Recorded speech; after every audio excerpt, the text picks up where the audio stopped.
Hello everyone, this is Prachi and most welcome to this channel. और आज इस video में मैं आपके साथ डिस्कस कर रही हूँ कार्यालय जिला बेसिक शिक्षा अधिकारी बुलंदशहर की तरफ से आपका कस्तूरबा गांधी बालिका विद्यालय के अंडर में आपका टीचिंग स्टाफ्स की रिक्रूटमेंट के रिगार्डिंग नोटिफिकेशन आया है उसके बारे में।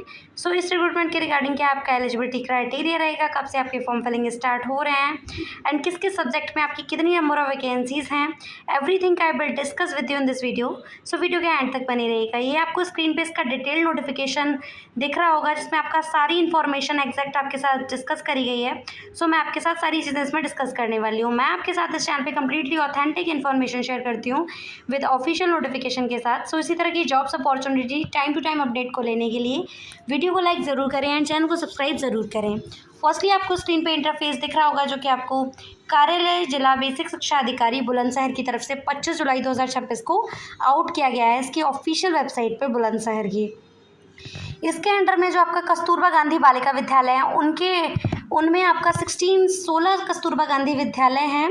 जनपद बुलंदशहर में संचालित 16 कस्तूरबा गांधी विद्यालय में दिनांक में उच्चीकृत कस्तूरबा गांधी विद्यालयों में हेतु संविदा अनुबंधन के आधार पर निर्धारित मानदेय पर केवल महिला अभ्यर्थियों से दिनांक 10 अगस्त 2026 की शाम 5 बजे तक पंजीकृत डाक के माध्यम से जिला शिक्षा बेसिक शिक्षा अधिकारी बुलंदशहर के कार्यालय में आवेदन आमंत्रित किए जाते हैं। यानी जो आपका बुलंदशहर है उसमें आपका 16 कस्तूरबा गांधी रेजिडेंशियल स्कूल जो ओपन है उनमें आपका फीमेल टीचर कैंडिडेट्स की रिक्रूटमेंट के रिगार्डिंग जो कि कॉन्ट्रेक्चुअल बेसिस है उसमें आपका बताया गया है। इसमें कस्तूरबा गांधी बालिका विद्यालय कक्षा 9 से 12 तक में रिक्तियों एवं आरक्षक पदों का विवरण है। फर्स्ट आपको यहाँ प्रिंसिपल की पोस्ट दिख रही होगी।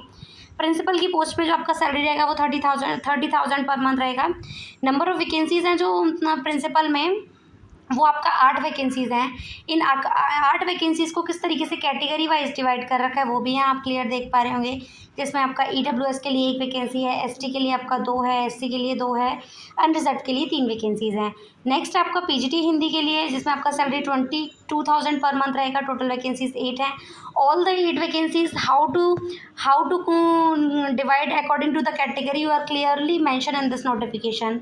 फिर आपका PGT इंग्लिश जिसमें आपका 22,000 यानी PGT के लिए जो आपका सैलरी रहेगा वो आप किसी भी सब्जेक्ट के लिए जाएँ, आप इंग्लिश PGT के लिए जाएँ या PGT मैथ्स के लिए जाएँ, PGT बायोलॉजी के लिए जाएँ, PGT केमिस्ट्री के लिए जाएँ या फिजिक्स के लिए जाएँ, आपका जो सैलरी है वो सेम ही है। कंप्यूटर साइंस के लिए जिसमें आपका 22,000 पर मंथ है। प्रिंसिपल के लिए आपका 30,000 है।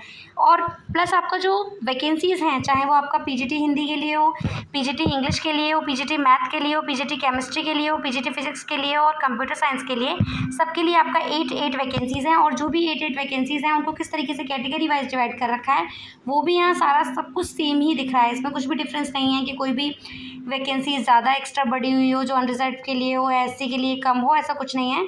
सेम फॉर्मेट ही फॉलो किया गया है। यहाँ आप 1 to 8 सीरियल नंबर तक सेम आपका सैलरी है, सेम नंबर ऑफ़ वैकेंसीज़ हैं। उन सेम नंबर ऑफ़ वैकेंसीज़ को किस तरीके से कैटेगरी वाइज डिवाइड कर रखा है वो भी आपका सेम ही है। फिर आपका लैब असिस्टेंट के लिए रिक्रूटमेंट है जो कि आपका salary 7,000 per month 7,147 per month है। नंबर ऑफ़ वैकेंसीज 24 हैं जिसमें आपका 10 अनरिजर्व के लिए हैं, 6 आपका ST के लिए हैं, 6 आपका SC के लिए हैं और आपका EWS के लिए आपका EWS के लिए आपका जो वैकेंसीज़ हैं वो 2 हैं। ST के लिए आपका 6 वैकेंसीज़ हैं। फिर आपका वैकेंसी है कार्यालय अधीक्षक यानी आपका LDC यानी लोअर डिवीज़न क्लर्क जिसमें आपका सैलरी 12,430 पर मंथ रहेगा। वैकेंसीज आपकी 8 हैं जिनमें 3 आपकी अनरिजर्व के लिए हैं, 2 आपका SC के लिए है, 2 ST के लिए, OBC के लिए कोई वैकेंसी नहीं है, 1 आपका EWS के लिए। फिर आपका केयर टेकर, चपरासी, चौकीदार, रसोइया, या 1 बाय 1 करके आप चेकआउट कर सकते हैं। फिर यहाँ आप नीचे स्क्रॉल करेंगे तो आपको पूर्णकालिका यानी जो परमानेंट रिक्रूटमेंट है उनके बारे में डिस्कस किया है। जो ऊपर रिक्रूटमेंट थी वो कॉन्ट्रेक्चुअल बेसिस है, नीचे जिनके बारे में पूर्णकालिका लिखा हुआ है वो मतलब आपकी परमानेंट रिक्रूटमेंट है, वो कॉन्ट्रेक्चुअल नहीं है। पूर्णकालिका शिक्षिका हिंदी और संस्कृत के लिए जो आपका सैलरी है वो 25,410 पर मंथ है। नंबर ऑफ वैकेंसीज 1 है जो कि अनरिजर्व कैटेगरी के लिए है। फिर आपका पूर्णकालिका शिक्षिका इंग्लिश के लिए 25,410 आपका सैलरी रहेगा। नंबर ऑफ वैकेंसीज 2 हैं जिनमें आपका अनरिजर्व के लिए 1 है, EWS के लिए 1 है। पूर्णकालिका शिक्षिका सामाजिक अध्ययन 25,410 आपका सैलरी रहेगा। 2 वैकेंसी है जिनमें 1 आपका OBC के लिए रहेगा और बाकी का आपका 1 वैकेंसी अनरिजर्व्ड के लिए रहेगा। फिर अंशकालिका ये कॉन्ट्रेक्चुअल बेसिस है आपका, पार्ट टाइम रिक्रूटमेंट है कंप्यूटर के लिए। सैलरी आपका सैलरी इसमें बहुत अच्छा दे रखा है, आप देख पा रहे होंगे। सैलरी आपका 11,319 रुपये है। नंबर ऑफ़ वैकेंसीज़ आपका 1 है, जो कि आपका EWS कैटेगरी के लिए। फिर आपका अंशकालिका शिक्षिका शारीरिक शिक्षा यानी आपका फिजिकल एजुकेशनल टीचर के लिए सैलरी आपका 11,319 है। नंबर ऑफ़ वैकेंसीज़ 1 है, जो कि EWS के लिए है। लेखाकार के लिए आपका जो सैलरी है वो 12,705 है। नंबर ऑफ़ वैकेंसीज़ 1 है। तो ऑल अराउंड आपका जो वैकेंसीज़ हैं वो 16 है। 16 वैकेंसीज़ में से 10 वैकेंसीज़ आपके अनरिजर्व के लिए हैं, 1 आपका OBC के लिए, 1 आपका SC के लिए और आपका 4 EWS के लिए है। तो आपको यहाँ पूरा टेबल में मेंशन कर दिया गया है कि किस तरीके से आपका किस किस सब्जेक्ट में वैकेंसीज़ कितनी हैं, उन वैकेंसीज़ को किस तरीके से डिवाइड किया है। आपको फर्स्ट सेक्शन ऊपर वाला जो टेबल है उसमें 144 वैकेंसीज़ देखने को मिल रही हैं, जो कि आपका कॉन्ट्रेक्चुअल बेसिस हैं अलग अलग सब्जेक्ट के लिए, जिसमें आपका 56 वैकेंसीज़ अनरिजर्व के लिए, 36 आपका OBC के लिए, 36 आपका SC के लिए और आपका 16 वैकेंसीज़ EWS के लिए। नीचे जो आपका रिक्रूटमेंट है वो 6 to 8 के लिए, ऊपर जो रिक्रूटमेंट थी वो 9 to 12 के लिए। 6 to 8 के लिए आपका 16 रिक्रूटमेंट है, जिसमें आप टोटल जो वैकेंसीज़ है वो 16 है, जिनमें से आपका कैटेगरी वाइज डिवाइड किया है तो 10 आपकी अनरिजर्व के लिए हैं। बाकी का आपका एक वैकेंसीज़ और 4 वैकेंसीज़ आपकी अनरिजर्व SC और EWS के लिए दिखाई गई हैं। नीचे जब आप इसको स्क्रॉल करेंगे तो आपको यहाँ फॉर्म दिख जाएगा। आपको इस फॉर्म को इसके ऑफिशियल वेबसाइट से डाउनलोड कर लेना है।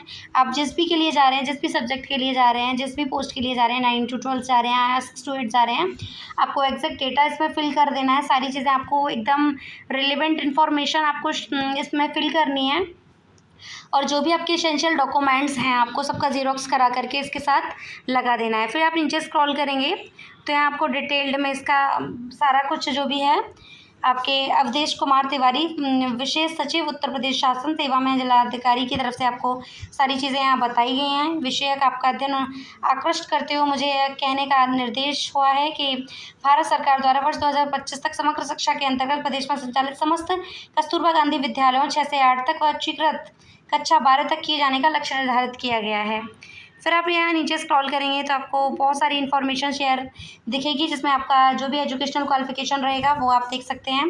अगर आप PGT के किसी भी सब्जेक्ट के लिए जाएं, आप हिंदी के लिए जाते हैं PGT या केमिस्ट्री के लिए जाएं, फिजिक्स के लिए जाएं, आप बायोलॉजी के लिए जाएं, तो कुछ नहीं, आपका रिलेवेंट सब्जेक्ट में आपका पोस्ट ग्रेजुएशन कंप्लीट होना चाहिए।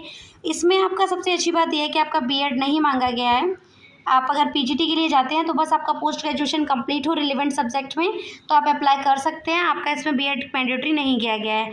अगर आप TGT के लिए अप्लाई करेंगे तो आपका रहेगा कि आपका ग्रेजुएशन कंप्लीट हो, साथ ही साथ आपने BEd कंप्लीट कर रखा हो। तो आप जिस भी पोस्ट के लिए जा रहे हैं, अगर आप कंप्यूटर विज्ञान के लिए कि आपने मास्टर्स कर रखा हो कंप्यूटर में, सेम थिंग जैसे मैंने बताया, आपने मास्टर्स कर रखा है तो आप PGT के लिए अप्लाई कर सकते हैं। BEd इसमें नहीं मांगा गया है आपसे।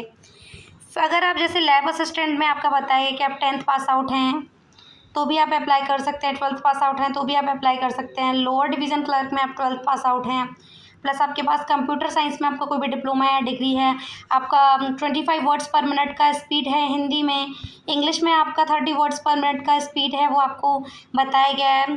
स्टोर कीपर के लिए आप 12th पास आउट हैं, आपका वर्ड का स्पीड्स भी यहाँ क्लियरली मेंशन किया गया है। केयर टेकर के लिए, जिस भी आप सब पोस्ट के लिए जा रहे हैं, सबका यहाँ आपको डिटेल्ड में आपका एजुकेशनल क्वालिफिकेशन मेंशन कर दिया गया है।